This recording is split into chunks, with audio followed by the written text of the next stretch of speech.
Hadi Aprili 2025, jumla ya ng'ombe milioni 3.41, mbuzi na kondoo milioni 3.33 wenye thamani ya shilingi trilioni 3.7 waliuzwa katika minada mbalimbali hapa nchini, ikilinganishwa na ng'ombe milioni 2.96 na mbuzi na kondoo milioni 2.83 waliokuwa na thamani ya shilingi trilioni 3.4 waliouzwa kwa mwaka wa fedha uliopita.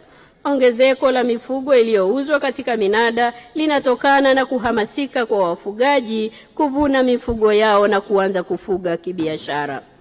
Mheshimiwa Naibu Spika, katika kutekeleza mkakati wa kukuza mauzo nje ya nchi kwa ajili ya kuongeza fedha za kigeni, Wizara kupitia Bodi ya Nyama imeendelea kuratibu mauzo ya nyama kwenda nje ya nchi. Hadi Aprili 2024-2025, jumla ya tani 9,863.41 za nyama zimeuzwa, sawa na 89.9% ya lengo la kuuza tani 10,971 zenye thamani ya shilingi trilioni 3.7.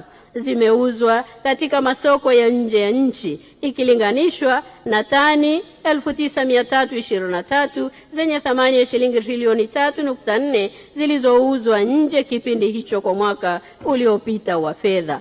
Mauzo kwa mwaka 2024-2025 yameongezeka kwa 5.75%.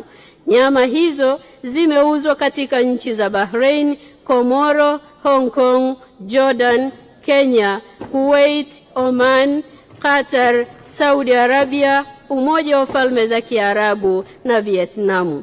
Kipekee kabisa tunamshukuru Daktari Samia Suluhu Hassan kwa kuendelea kufungua milango ya taifa letu na sisi kuweza kuyafikia masoko haya.